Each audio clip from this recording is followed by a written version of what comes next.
So I want to ask, today my first question I'd like to ask, due to you, what prevented you from walking away from Islam? The main thing is the moral value of Prophet Muhammad. That's the main things, which I'm going to mention here. And since I grew up, since I was a child, the image of Muhammad I had in my brain, or I received it, was perfect image. So that's the main things. I didn't know about them before. So when I started studying or reading the books, I found a lot of contradiction and a lot of things I didn't accept as a Muslim. Such as what? I've got so many here, so I'm going to mention them one by one. And we see they're all authentic from Muslim books. The Muslim always claim that the Prophet Muhammad is the best and the most moral human ever lived. And they prove this claim by the words of Quran. You've got chapter 68, verse 4, what's called Surah Al-Qalam. وَإِنَّكَ لَعَلَى خُلُقٍ عَظِيمٍ, and you are truly a man of outstanding character. So Muhammad is... What exactly made him the best example? The Quran mentioned this, so if Allah said... But at the same time, does it give reason due to him being the best example? Did you look into that source and say, what was the reason of this man being the best example? For me, it's Muhammad who claimed. Any conclusion? It's not Allah, of course. It's Muhammad who claimed that to make people believe it, follow it. Aisha said... Please. When she was asked, Aisha, the wife of Muhammad, when she was asked about the character of Muhammad, Prophet Muhammad, she said his character was the Quran. So, the best character. If you go to the Bukhari, you found one hadith saying the messenger of God was the most beautiful of people in face and best in character. Okay, due to appearance and characters, yes. Both of them. There's another hadith, Bukhari and Ahmed. There's Ahmed is another one. It's very famous. He said, the Prophet Muhammad said, I was sent to perfect good character. So Muhammad was sent by God to perfect the good character at that time. So some Quraysh, Arab at that time didn't have good character. So Muhammad come to perfect them. So he forbid the bad character and make their good character and make them even better. That's That's the good thing. If you go to Bukhari or Muslim, there's hadith, Bukhari or Muslim, mentioned by Abdullah ibn Amr as, that's one of the company of Muhammad. Messenger of Allah did not indulge in loose talk, nor did he like to listen to it. He used to say, the best of you is the best among you in conduct. Okay. So it doesn't insult, it doesn't say bad words. That's the meaning of the hadith. So the Prophet Muhammad doesn't insult people. No. That's what hadith say. So, but we found out later. No, that's due to what you say. That's a hadith. Yeah. What his companion said. Yes. That's one of the companions said about Muhammad. He heard Muhammad saying that. If we go to another chapter in Quran, please. Quran, the code verse, Surah Al-Ahzab. Allah said that. Indeed, in the messenger of Allah, you have an excellent example. Such as everything. So we're talking about everything here. So Allah said, follow Muhammad because he's the best example. So from all this, we understand that the Prophet Muhammad in the Quran and in Hadith is the greatest man being in history and had the greatest character. So we try to understand if he really is the best human ever lived. Yes. Has the best moral value ever. But if you follow the Quran and Hadith and the biography of Muhammad, especially biography of Muhammad, Prophet Muhammad, we found out without doubt that the Prophet Muhammad was different from all that and had bad and even disgusting words and action and behavior that contradict human nature. So and on top of that, yes, on top of that, like I said, calling himself the what? Greatest man ever lived. Wow, so what we got here then? What we got here, please? We start. Our number one is the most famous, is the marriage of Muhammad to Aisha when she was 6, and he had sex with her when she was 9. 6? I always had the problem. Yes, consummated when she was 9. Consummated marriage when she was 9. I always had the problem with that when I was Muslim. Okay. And couldn't understand why Allah allowed this to happen. And until now, I don't know why Muhammad did it. And you still do not know.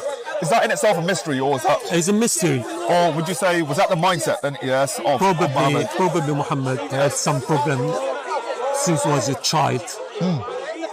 Probably we don't know exactly. Yes. But why he chose a 6-year-old girl? 6 years, and he consummated the marriage when she was 9. I'm asking this question. She wasn't. She didn't reach. From this. The problem here, she didn't reach puberty at that age yet. No, she didn't. There is no single hadith mention Aisha's reached puberty at the age of 9. Not one. No one. No single one. Is there any recorded in Hadith or Al-Bukhari or Bukhari, Muslim, Ahmed, Nisa'i? There is nothing recorded. No, none of them recorded. None of the scholars said Aisha reached age of puberty. Whoa. She was 9. That's all. She was 9. If we read the hadith, the hadith is wrong, but we read it and we go through it. No, please. I'm really interested in this. I'm really like to know. The hadith is in Bukhari. Before I go any further, yes, I don't really know much, about Islam here. And that's why I'd like to learn a bit more. But speaking to people such as yourself, speaking to a brother such as yourself, yes, I'm finding this really interesting. No, please carry on, yes. So we're going to Hadith Bukhari. Yes. He's the most trusted scholar in Islam. The number of hadith is 3894. Any Muslim can go through to check it. 3894. Okay. And the hadith is mentioned by Aisha. Aisha is talking on this hadith. She said, the Prophet engaged me when I was a girl of 6. After that, we went to Medina. So they migrated from Mecca to Medina. And we stayed at the house of Bani-al-Harith, one of the houses in Medina. And Medina is the distance between Mecca and Medina is about 400 kilometers. Please, okay. It's a long distance. It takes you about 10 to 12 days to reach that at time of Muhammad, to reach Medina. So to travel all that way. So she was young and traveled a long way to Medina when Muhammad migrated. Then I got ill. So Aisha, when she migrated from Mecca to Medina, she got ill because of maybe the journey was too long for her. So again, we're talking about a kid here. Yeah, we're talking about a kid. A kid of 6 years. She was 6. A 6-year-old kid. Once she migrated, we don't know exactly the age. She could be 6 or 7 or 8. Okay. Probably she was 8 when she migrated from Mecca to Medina. That's the most authentically I knew. She was 8 probably when she migrated. Yeah. So she had she was engaged when she was in Mecca. She was 6 years old.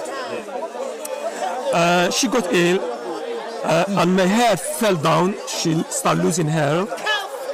Later on, my hair grew up. Later on, after days or weeks, we don't know exactly. My mother, Ruman, her mother, she's called Ruman, come to me while I was playing in a swing. Aisha, she was playing in a swing. Okay. Living a childhood. With some of my girls. She was playing with some other girls in a swing. So Ruman, she come to her and she took her. She called me and I want to. She called me. Mohammed called her and I went to her, not knowing what she wanted to do with me. She didn't know. She had no clue what she wanted her mother from her. She caught me by hand until we reached the door of the house. She took in the house of Muhammad. They walked to the mother, right? Yeah. Yeah, they walked a long distance until they reached the house of Muhammad. I was breathless. She said I was breathless. then, and my breathing become Allright. And she took some water, the mother of Aisha, she took some water and rubbed my face and my head. That's why I mentioned this. Please, yes. It's very important. They walked from that where she was playing to the house of Muhammad. Probably was a long distance. Because the adults walk, one is stepping, is long steps. Agreed, yes. And the girls, she's young, she's small steps. So she was like, kind of running when her mother, she's just walking. I can almost picture that. That's why she was breathless when she reached the house. I see. That proves she was marching. That proves she was too young. What was it? Yes. What was it that convinced this woman, Aisha's mom, to take her? That's what I'd like to know. I'd like to know. But they were convinced that Muhammad is prophet, and if he decides something, it's not him, it's Allah decided for him. So they have to obey. In order to surrender their child. They have to surrender their child. So you have to obey Muhammad because is Muhammad receiving all his knowledge from Allah. Sorry, can I just ask before you go any further? Yes. Was there no questioning about that? Were they allowed to ask questions? The mother. Were they allowed to ask questions? Yes. Was the mother allowed to ask? In order to investigate. I don't have why? proof of that. I don't have. Yes. Yeah, I don't have. There's no. I didn't come any hadith or biography of Muhammad. They asked Muhammad why you want to do this or why do you do this. I didn't come to that. Yes. It's just Muhammad decided to marry her. But you say, like I said before, it is still a mystery in itself. It was still a mystery. Why Muhammad? But yeah, not many Muslims. And there were so many women. The problem, there were so many women. Yes. And we know Muhammad married 13 women. 11. Muhammad married 11 women. 11 so wives. Why he had to marry a young girl? We finished the hadith. Yes. We're still in hadith. Then she took me into the house. She took me into the house. Yes. There is the house. I saw there were some women who said best wishes and Allah blessing. So is that them? And good luck. Going along with it. There were some women inside the house Yes. of Muhammad, and they said to Aisha or for the mother of Aisha, best wishes and Allah blessing and good luck. Why women in the house? Or were these wives? It's I don't know, maybe tradition, something Tradition. like that. Maybe. Then, okay, I'm just questioning what that is as well. Yeah, I don't mind. I'm not really sure on it yet as well. Yes. Then she entrusted me to them, and they prepared me. So they prepared her. Okay. Her stuff like that. Yeah. Yes, I see. And Muhammad, unexpectedly, Allah Prophet Muhammad come to me in the forenoons, and my mother handed me over to him. And Muhammad consummated the marriage. And decision was made, yes. During the daytime as well. The daytime? It was during the daytime as well. It's not even night. Well, can I ask you there, something there, and then that's what, yes. Yeah. Do you believe in it, yes? Did you believe as a child, you said earlier on as a child, that you couldn't quite figure it out? Did you ever think about how this can mentally scar someone? I was always asking myself questions. To leave someone, mentally and spiritually scarred? No, I was convinced Muhammad is prophet, definitely sent by Allah. Yes. But my problem was why he had to marry a girl of 9 years. But today, there were so many women. What you see in today's time, there's people, women, children who are raped, yes, it haunts them. It haunts them many, yes, at very, very young ages, but they are not themselves anymore. Agree or disagree? Yeah. Yes. True. So that's why I'd really like to know a bit about that. Yes. But thank you. Continue this. Please continue. There's a guy. He's very famous. His name, one of the scholars, his name Ibn Hajar Asqalani. He explained all of the hadith of Bukhari. So he tried to explain this hadith. Yes. And he mentioned another hadith similar mentioned by another scholar. His name Ahmed. And in Hadith, because there is, I think there is a chapter, Bukhari, a cut from the Hadith. And Ahmed mentioned it. So the part of was cut, probably. Then the Messenger of God was sitting on his bed. So Messenger of God was sitting in his bed. It's the same Hadith. Please. It's the same Hadith, but there is this part you don't find in Bukhari. You found it in Ahmed. Muslim Imam Ahmed. Is that from Ahmed's account? Yes. Yeah.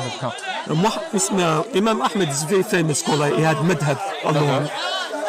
And most of Saudi, they follow madhab Ahmed, Imam Ahmed. So that make you understand how important is Imam Ahmed. So the Messenger of God was sitting on his bed, and there were men and women inside the house with him. So the mother of Mother Aisha, she took Aisha, she lifted Aisha, and she put it on the lip of Muhammad. On the lap of Muhammad. While she was asleep? No, she took Aisha and she put it on the lap of Muhammad. Yes, she picked the child up and She picked it up and she put it on her lap. That shows you how young she was. Wow, man. And I can only picture that. She wasn't old or she was fat or what. No. She wasn't that. You can see you can see this image, yes, that this was the child. And Imam Ahmed mentioned this and he has got no problem with it, so what else? We go through I want to mention very important hadith. I never heard someone mention it. That's in Bukhari. Okay, please tell me. And that hadith, you have to pay very attention to it. They show you, after Aisha she was married, after Muhammad consummated the marriage, I think a year or two, they don't say exactly the date, probably 2 years after that. Yes. Aisha, she was inside her house. She wasn't allowed to go out play with all the children because she's now the wife of Muhammad. And this hadith show you how she stayed a child, even 2 years after marriage. Well, and we go to this hadith and pay very attention to this hadith. I like it. That's in Sahih Bukhari, number of hadith 5236.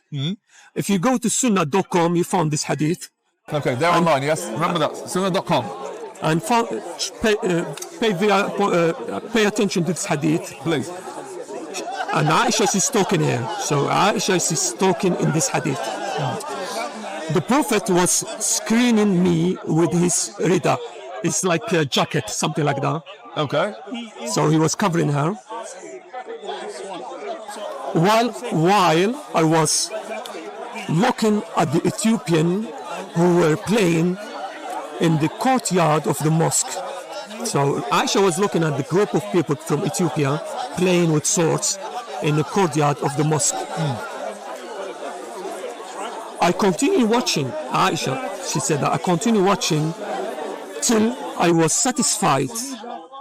So you may deduce from this event how little girl who has not reached the age of puberty, who is eager to enjoy amusement. So this hadith show you how she was still a child, even at 2 years after her marriage. She just wanted to play, but she wasn't allowed because she's the wife of Muhammad. And you can see in that as well, I see in that as well. What I see in that, what you've just read to me, yes, I could be wrong here, but is she in there complaining about her childhood, how it's been taken away from her? I think something like that, yeah. Sitting there watching others and saying, watching others outside live their childhood, but hers being taken away from her. Yes. Does that calculate child abuse in between that? Would you say? Definitely. Yes? Child abuse. That little girl here is watching her childhood be taken away. I think that hadith show she just wants to play. Yes. And she's just a child. But what child wouldn't? She said it herself in the hadith. Yes. She said, who is eager to enjoy amusement. I mean, this event, how a little girl who has not reached the age of puberty, who is eager to enjoy amusement. Amusement in itself, yes. There is another. That's the first one. The second one, that mentioned by Imam Ahmed, the same. Yes, same guy. As you were saying. The number of hadith is 26,329. Which speaks.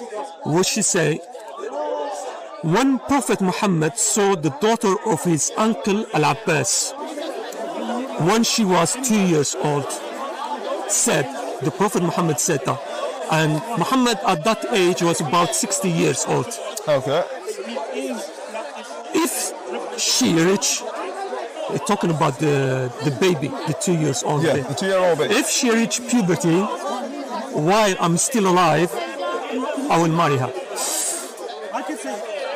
Pay attention. Hold on. Pay attention, Muhammad was over 60 years. Over 60 years old and a 60-year-old. So let me calculate that.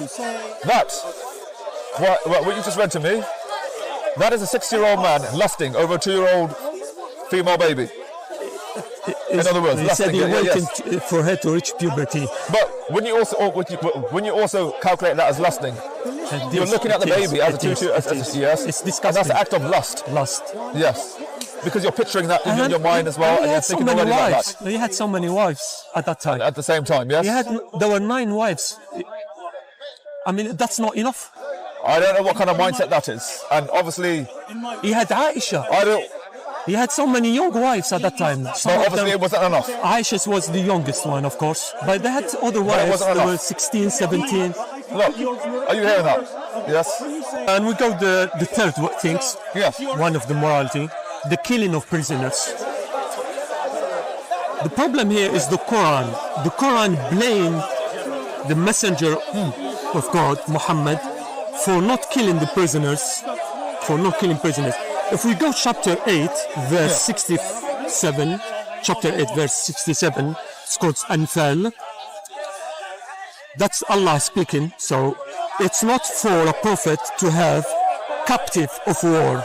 Until he inflicts a massacre upon Allah's enemy in the land.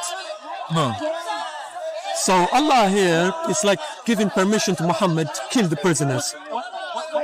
And that's happened in the first battle of Muhammad against Quraysh. It's the famous battle of Badr. Which was the battle of what? And Muhammad had 70 prisoners. What battle was that for? Was that due to be set free? Quraysh want to fight.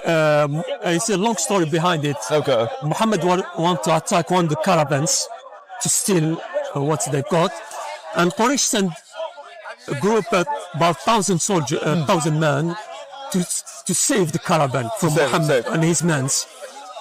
But they fought each other and they lost. The Quraysh lost. And Muhammad took 70 prisoners from them. 70, yes. 70. He killed some of them, and 70, the rest ran away. And he took 70 prisoners. Muhammad, and again, the greatest man. Yeah. Yes. So Muhammad didn't know what to do with the prisoners. No. And he was asking his companion what we do with these prisoners. And one of them said, let's kill them all. Umar ibn Khattab said, let's kill them all. And Abu Bakr said, no, we don't kill them. Some of them are we're related to them. Because they're like their family. Even if they don't believe you, we can't kill them. Let's take just money from them, ransom. So Muhammad did follow Abu Bakr. He took Abu Bakr idea. Yes. But the Quran, Allah blaming Muhammad for not killing them. I mean, this doesn't make sense. So if you try to understand what I'm saying. So like Allah blaming Muhammad, why you took it? I mean, why you released them for money? You should have killed them. That's against morality. But Muhammad killed 2 of the prisoners. Two very important people. And he killed them in a very bad way. I mean, a very terrible way. Due to torture? He cut their hands and he cut their legs. Wow. This idea of cutting hands and legs existed before Islam. Even hands and legs, yeah? Yeah. that's where you torture people the way they torture people. So Muhammad kept doing it. Okay, and again, greatest man. Yes, And one of this was the greatest man. These two Muhammad killed, his name Nadr ibn al-Harith and Uqba ibn al-Mu'ayt. Uqba ibn al-Mu'ayt, he told Muhammad when he was going to kill him, I've got children, Muhammad. If you kill me, who's going to take care of my children? And Muhammad told him, the children, they go to hell. And he killed them after that. He cut his hand. The things were... I don't see any morality in that. These children he was talking about, they converted to Islam after that. They didn't go to hell. They didn't, no. They become Muslim. So Allah didn't listen to Muhammad, whatever. That's a long story, you know. That is? Yeah. And what convinced you? Yes, to give you that views after reading these sources? After reading these sources, coming across these sources, then yes. I was convinced that Muhammad wasn't a prophet. He just claimed to be. That was enough. That was enough. A prophet can't do all this. And there's so many others. I'm going to mention some of them. And so many. No, I don't think you need to mention any more, because I think that's just for you. Maybe for you is enough. For Muslim is not enough. No. For me, it wasn't enough, to be honest. I can only imagine that. I can only imagine that. Because I was struggling with it. I was trying to understand why Muhammad was doing this. Did Allah order him to do this, or just be him getting angry from these people? I mean, I would not like to follow. Sometimes I deny. Sometimes I deny. If like that is giving me orders, yes, in order to do this and such and so, then absolutely not. Yeah. That is not a guideline I would like to follow. We go to the number 4. The Prophet Muhammad committed behavior that even Arab at that time, never committed in their history. Such as what? Such as killing people during the sacred months. There's 4 sacred months in Arab calendar. During these 4 months, you're never allowed to kill people or fight or have a fight.